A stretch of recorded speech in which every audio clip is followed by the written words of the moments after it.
Shoes. Does the shoe maketh the runner? We'll find out. Well, I mean, definitely not these shoes, but all right, let's talk about it. All right, so shoes, are they important? Do they matter? Do they make a difference? I've got the old shoe and I've got new shoes. I'm going to talk about all my experiences of these different types of shoes. I'm more going to talk about the attributes of the shoes rather than the brand name of the shoes. I'll share my experiences so you can take the learning from that. My name is Richard. I'm an adventure filmmaker. I focus on running. Today I'm going to be talking about the different types of shoes, and does the shoe maketh the man? Does it maketh the runner? And I'm going to share my experience over the last year and a half of what I found the different shoes impact. So if you've never seen any of my content, at the age of 48 I decided to run my first marathon, having never done a marathon before. I started off walking, then running 5Ks, and then trying to run a little bit further every week. So about a year ago I did run that marathon, finished it beautifully, and I've kept on running ever since. It's made a massive difference in my life, in just my mental state and my happiness and just the challenges that I want to go through. I must say I'm not happy on every run, but there's a lot of pain involved. And sometimes I think that pain is caused by the shoes that we wear. So today I'm going to review 4 different pairs of shoes that I've used over this last year. Some of them new, some of them have run very long distances, and just what my experiences have been. Again, all the technical stuff that people throw at you about a shoe, I don't think it really matters all that much. I think the main thing is understanding if you've got a flat foot or an instep. I've got an instep, so I need the support, which means when I walk, my foot is likely to do this. So that support there stops it from doing that, because I think that is what will cause other issues with your knees especially. And if you've got a flat foot, you don't want that, because otherwise you're gonna be walking like this, slanted all the time, and then that's going to cause other issues. I think that is the main thing. That is the main characteristic that I would look at in a shoe, is just understanding your foot a lot better. Now there are, obviously you go to any sports shop, shoe shop, whatever, they'll give you advice. They'll put you on the treadmill, they'll ask you to run a little bit, they'll do some computer analysis, and that's all for free. You just have to pretend like you're buying a pair of shoes, and then they'll give you that advice, and then you'll know. Then you'll know that forever, because it's not like your feet are going to change tomorrow or next week, next month. No matter how many kilometers you run, like your instep or flat foot is not going to change. So like, just go do that. Do yourself that favor and go get that analysis done, so you can actually understand what type of shoe will fit you best. Once you know that, then it's about choosing a comfort level, both in foot and in price, that works for you. The shoe doesn't make it the runner. You make it the runner. Let's start off with this shoe. This is the New Balance Fresh Foam 680. Now, I started my running journey using what I've got. I used this shoe. This is just the shoe that I had. It is old, and it's really just been through sort of all sorts of everything. I don't use it for running anymore. I use it for cycling and like walking about in the garden and stuff like that. But it's what I started with. It's the shoe I did most of my long runs. I ran every weekend, and every week I ran with this shoe for about, could have been a month. And the furthest distance I got was 29 kilometers out of these. Now, was I in pain? Yes, but I didn't know any better, and the shoes actually felt great. What I did was I upgraded to better socks, better running socks that were more comfortable, and that helped. I used tape and bandage to get going.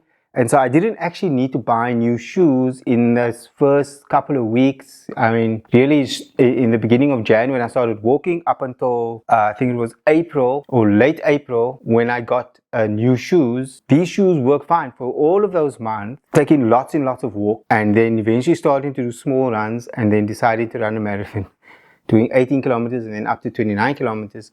This was the shoe that I used. All this shows is that you can start with anything. I started with this shoe, and I got going, and I got pretty far using just this shoe. That already debunks whether the shoe maketh the runner. But I will say that I was in lots and lots of pain near the 21 kilometer mark and after that. And when I got new shoes, a lot of that pain went away. Let's talk about the upgrade from this. So these are my Reeboks. This shoe is a road running shoe. This has carried me for most of my running in the last year and a bit. I've run over 1,400 kilometers in this shoe. Now, the recommended distance for any running shoe, or at least a top end running shoe, is 700 kilometers. I doubled that in this. I would still go for a run in these shoes. But I've been through many injuries, and I started to think, and the advice that I was given was that it is time to change your shoes. So when I first got the shoe, this has got an instep support, which means there's more support over this side on the instep of your feet, and it's got a very, very soft texture. It actually felt like it had a little bit of a spring. So when I first started wearing them, I felt like, wow, these shoes kind of were doing the running for me. And yeah, it was brilliant. It's super comfortable. It's still super comfortable, and it gave me like a lot of distance.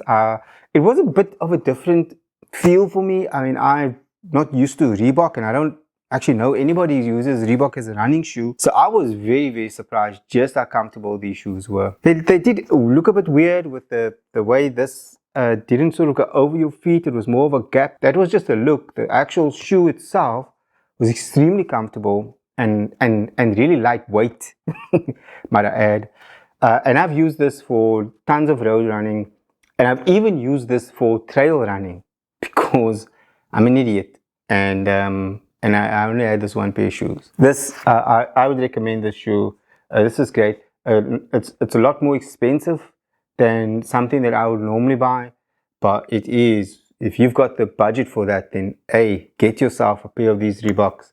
They are a great running shoe because it's very soft and comfortable when you're running. It's got the instep support, and I think there's a lot of other technical specifications which I just don't know about. But for me, it was the instep support, an extreme soft feel, and it's got a nice hug to it. Feels like it's hugging your foot, you know, like a nice big hug. If you get someone that gives you a nice big bear hug, like this shoe does that. So comfortable. All right. Let's talk about when I ran out of kilometers for the shoe. At least when I was told I ran out of kilometers for the shoe, I upgraded and I got myself this. Yes, these are my New Balance 860s.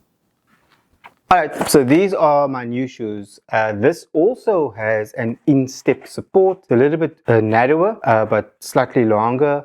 And I've used New Balance a lot. I mean, most of my adult life I've worn a New Balance shoe, as you can see with the old one. Also a New Balance. So I like the brand. And towards the end of the usage of these Reeboks, you know, I was getting a lot of injuries on my left leg. They kind of just like felt like repeating injuries, but always on my right leg. Sorry, not left leg, my right leg. So I had the adductor muscle, I had IT band, I had shin issues. I've got just a few issues that were creeping up towards the end of distance with that Reebok shoes. So I decided to get this shoe. And when I started running with these, that injury pain went away. But did it solve one problem and create a new one? That's the thing that I'm trying to figure out. I'm still trying to figure it out, because while I don't have that leg pain anymore in either leg, left or right, I do have feet issues now. So my left foot, the ball of my foot, which I've never had to tape up or anything, I now need to tape up. And that's just to prevent friction. I'm getting more friction from this shoe here.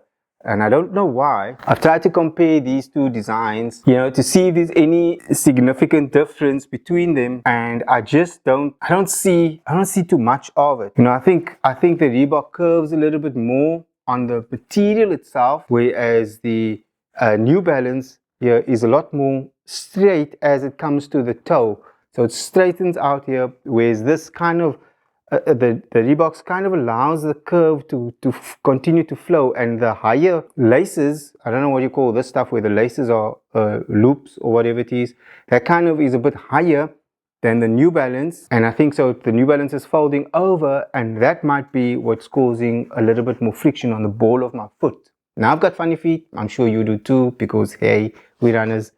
And so that might be causing the feet issue. But I've run probably about 250 kilometers in these shoes. I thought the issue would go away, but it hasn't so far. And so I don't know if it's causing a new issue, but feet being uncomfortable during a run, man, that's another story. I can handle the muscle pain and that kind of stuff, but the feet, whew, especially when you're trying to hit a 60-kilometer distance.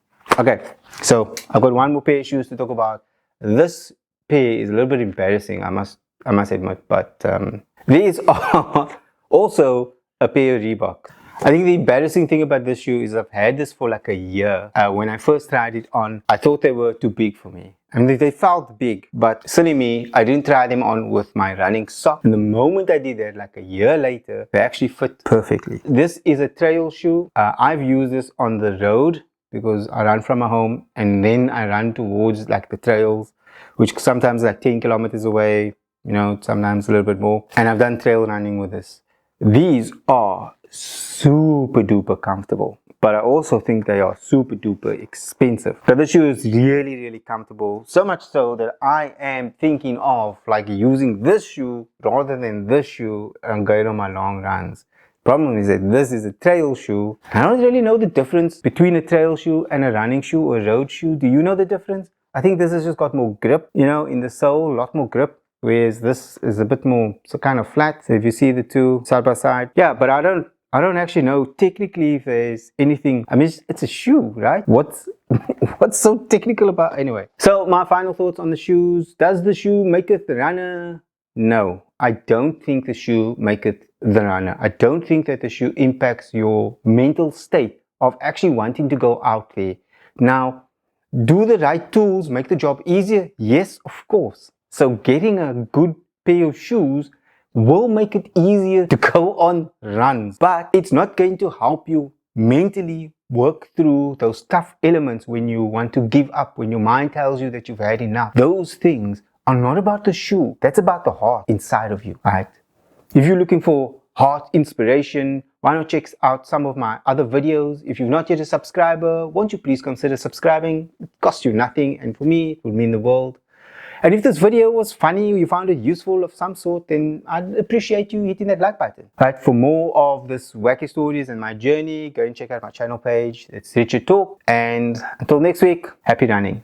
Actually, no, that's not how I end my videos. So if you don't know me, my name is Richard and I'm an adventure filmmaker. I focus on running, trying to inspire you to get out there and do something that just is different and excites you in your life. And you don't have to be the best at it. In fact, you don't even have to be good at it. Just get out there and do something different. It changed my life and it's meant the world to me. And maybe it will do the same for you. Right? My name's Richard and this has been Richard Talks.